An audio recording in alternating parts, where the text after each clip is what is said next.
In the town of Clearview, one must always be mindful of the rules.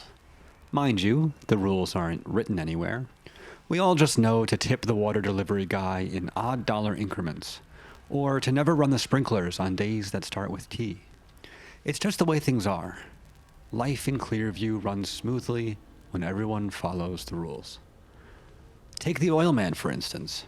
Every adult in Clearview knows what to do when the oil man knocks on their door. When I was 8 years old, my father called me into the living room after a knock on the door. "Elliot," he said, beckoning me to sit down on the couch. "The oil man is here. I want you to see how I talk to him." Dad opened the door, and there stood a tall man in a gray suit jacket. He wore a pork pie hat and had a gold chain hanging from his jacket pocket. "Good afternoon, sir," the oil man said, his voice soft yet firm. "Checking to see if your fuel oil tank needs refilling." "Let me take a look," said my dad, turning and heading into the basement. As my dad was downstairs, the oil man stood in the doorway motionless. His eyes were fixed forward, and his body unflinching. Within moments, Dad was back in the doorway. "Not this time," he said. "We're still at 3/4. "All right," replied the oil man. "I'll come back in a little while." "Appreciate it," said my dad, giving the oil man's hand a firm shake.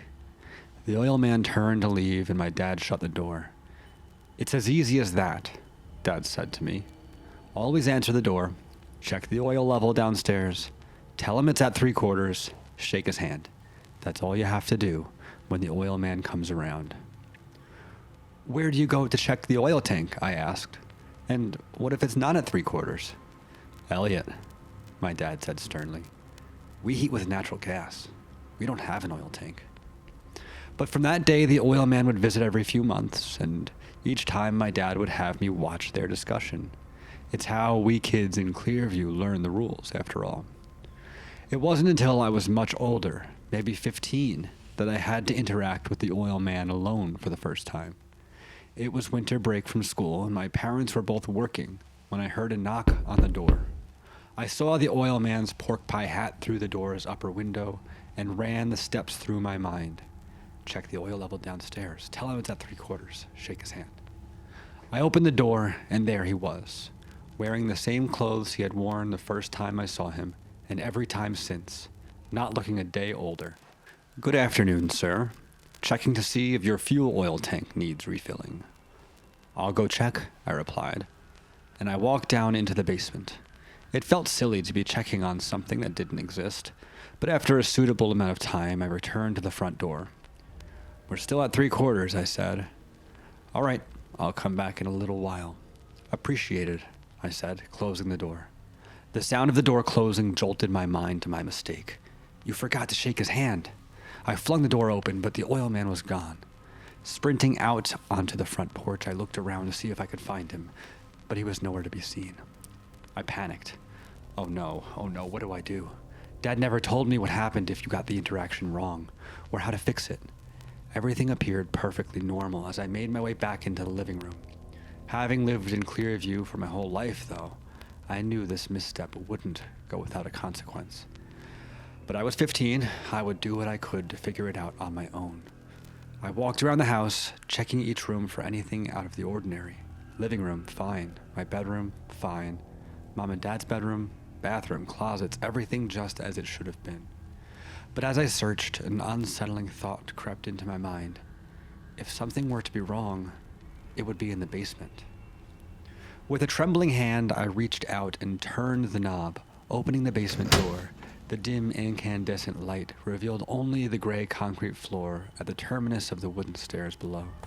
Step by rickety step, I descended into the basement, holding my breath as the dingy space came into view. Letting my breath out with a sigh, I was relieved to find everything as it should be. There was only one more spot to check. Around a small concrete outcropping sat the furnace. A big part of me wanted to turn around and head upstairs, sure that I had checked thoroughly enough. But my fear of the unknown won out over my fear of whatever I may have caused by my mistake. Silently, I tiptoed farther into the basement, the single light bulb flickering overhead. I took a wide path, keeping as much distance as I could between me and the furnace nook. but no distance could have prepared me for the oil man. First an arm came into view, sleeved in that gray jacket and stiff at his side. I wanted to turn around then, but found myself compelled to see his face. When the oil man came into full view, enveloped in shadow, all I could think of was the first time I ever saw him standing at our front door. When my dad left the room for that brief moment, the oil man stood there, tall and stiff, staring straight ahead, unmoving. His face was blank, his mouth slightly agape. And as I beheld him, a ticking noise sounded from his direction, growing louder by the second. The gold chain from his breast pocket held a golden pocket watch, which hung motionless down to his belt. As the ticking grew louder, I risked a word. "Excuse..." He moved. At the sound of my voice, the oil man snapped his head in my direction, his face still blank. Our eyes met, and instantly I was somewhere else, plunged in darkness, a screeching noise in my ear. Hunched over, I couldn't stand. I threw my hands to either side where they clanged against rusty metal with a hollow thud.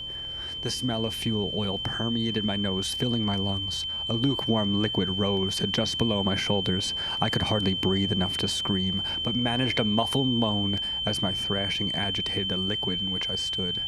Just as quickly as I was there, I was back, standing in the basement, the oil man no longer looking in my direction. I ran, fast as my legs would carry me up the stairs, away from the oil man, away from the deafening ticking. Out of the basement, all was quiet again.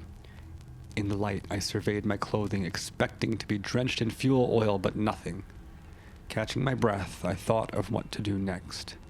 Coming up with nothing, but I couldn't stay in the house. Grabbing my coat, I headed for the front door. I didn't register the ticking, growing louder as I turned the knob. He was there, stiff, still, staring at me. In a flash, the screeching filled my ears once more. I was back in the oil tank, but this time the oil level was even higher. I had to bend my neck to keep my face above the viscous oil. I couldn't keep from panicking, but my movements only filled my gasping mouth with the bitter liquid. Just as I thought I'd die, trapped in that metallic hell, I found myself back in the living room, the front door now closed. I dashed to the phone and called my dad. "I forgot to shake the oil man's hand," I blurted before he could even say hello. "It will be okay," my dad said, worry in his voice. "Don't move. Keep your eyes closed. I'll be right home." I sat down on the kitchen floor, in front of the phone, still trembling from my experience. My eyes were clenched shut, though every few minutes I heard the ticking noise start up again from down in the basement. Before long, I heard my dad pull into the driveway and get out of the car. The front door opened. "I'm here, Elliot," he said. "You can open your eyes." "Dad, he's in here," I replied, peeking through my wincing eyelids. "I know, son. We'll take care of it." Dad stepped into the kitchen, pulled me up from the floor, and reached on top of the fridge for the phone book. Finding the page he was looking for, he muttered, "Budget's kind of tight for this." He picked up the phone and dialed. All I could hear was my dad's side of the call. "Hello, Henry? It's William Parker. I'm doing all right, thanks." "Well, my son forgot to shake the oil man's hand." "Yep. Can you come out today?" "Great. See you soon." We hung up the phone and sat down. "What was that?" I asked. "Henry Lawson runs the HVAC place down in town. He's going to come by and install a fuel oil tank. It's the only way to make him leave." Mr. Lawson was at our home within an hour, and our house was equipped with its very own fuel oil tank. And though we still heated with natural gas, from that day on, I could honestly tell the oil man our oil tank was 3/4 full. I escaped that day mostly unscathed, but for years to come, I could never quite wash off the subtle smell of fuel oil that followed me wherever I went.